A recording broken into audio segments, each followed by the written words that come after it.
Welcome to the Ontario Para Network's virtual school program.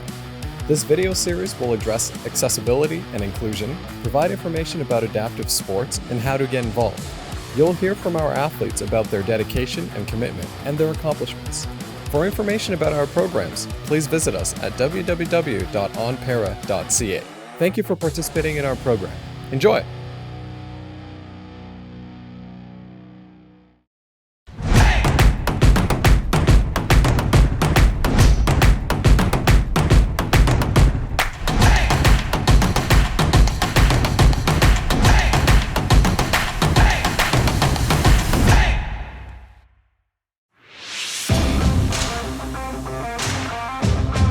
So my name is Sean Corshane. I've been a wheelchair user for about 10 years. I had a snowmobile accident.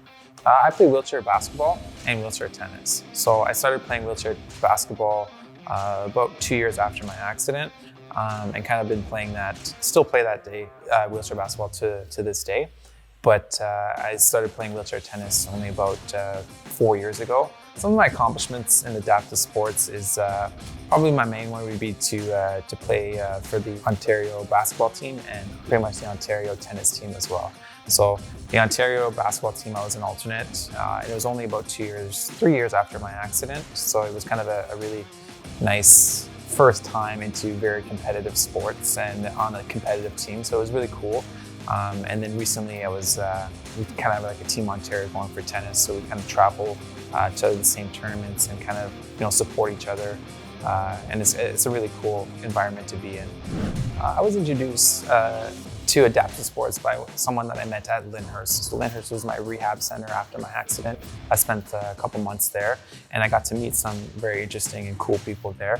And the gentleman's name was Ken. So Ken told me, he's like, Sean, we live around the same area. Why don't you come to one of the basketball practices with me? So it was intimidating at first, but Ken kind of, no, you gotta come back, Sean. You gotta come back. And I think if it wasn't for him pushing me outside of my comfort zone, I don't think I would have maybe stick to it or found sports as early as I did. So I was very grateful for him to be one of the first faces that I met when I got to practice. Adaptive sports are very important to me because I love them, right? I love them, I'm very passionate about it. I was able to find a lot of friends, the whole social circle that I kind of hang around with these days is all based off sports, right? We have the same interests, we're all competitive. We've been through similar scenarios, myself with my accident. So it's just kind of something that we can all relate to and that we all fall in love with sports and, have a great time.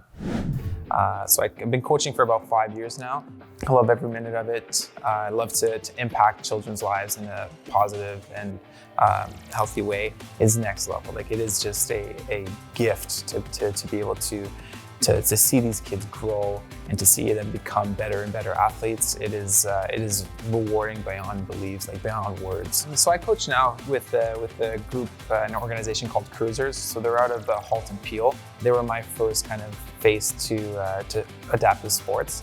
And I've been with them for the last 8 years. So they do a variety of sports. They do track and field, they do bocce, they do multi-sports, they do sledge hockey and wheelchair basketball. And I got into it because of my coach. My coach influenced my life greatly, named Kathy Ludwig. And because of her, I was able to kind of, want to mentor other kids as she mentored me. So I kind of try to do the same thing for that kid or that athlete that might be coming for the first time, very intimidated, very shy. So I kind of want to make sure that I'm at that first face and then making it as welcoming as possible. And because of her, I was able to kind of, want to mentor other kids as she mentored me. And it was really cool. So now I coach a couple different programs. I coach a young wheelchair basketball team. And then I also do a multi-sport program. So with younger kids with disabilities. And we kind of rent a gym out, have some fun, play different games from bocce to basketball, to tag, to what time is there, Mr. Wolf. So we have a lot of fun with the multi-sport program. And then again, like I said, the basketball, and it's a great big community of people, great volunteers, great parents, a great board. And we're all there to kind of be the best we can be and kind of help athletes find whatever sport it is they want to get into. ONPARA, I love them to pieces. They've been there for me since day one. I think my first sports chair that I got was from a loan program from them. It was just, rather than spending the $7,000 to $10,000 on a chair that I wasn't sure I was going to like, or a sport that I was going to fall in love with, they were there to kind of, lend me one. So the loan program is it's there for a very good reason. If ever you wanted to play a sport, you want to get out there, but you know that you might not be able to financially afford it, or have that barrier that's going to stop you from playing the sport. The loan program is there so that there is no barriers, right? That they'll supply you with a chair to play the sport you want to play. And they did it to me, and it was very beneficial. It made me enjoy the sport a lot better because I knew I had the proper equipment without that commitment of such a financial burden. So ONPARA was there from day one to back me up as an athlete and to kind of watch me grow and to support me in every way I needed to be supported, right?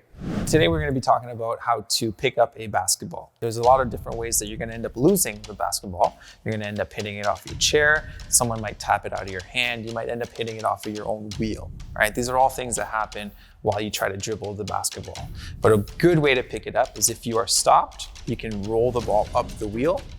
Or if you are moving, a great way to pick it up, and it actually looks really, really cool, is if you're pushing towards the ball, you can push the ball up against the side of your wheel and then kind of roll it all the way up till it gets up to the top of the wheel, and then you roll that ball onto your lap. So you're not palming the ball, you're just using the momentum of the wheel to let that ball come all the way up to the top. So a couple ways that you shouldn't pick up the ball if you're moving is you never want to pick up the ball directly in front of you, because then you might end up running over it and it could possibly hurt your fingers, or you could roll over, or you could hit someone. I haven't met anybody that impacted my life negatively through sports, right? You got the competitive people, that are going to push you to be the best. And you're going to have the people that support you, that when you're down, you're going to have the coaches that are, and influence you on and off the court. And then you just have a whole circle of friends that you're going to have that you're going to be able to hang out with outside of sports, right? Like long-term friends and lifelong friends that you're going to make through certain sports that you play.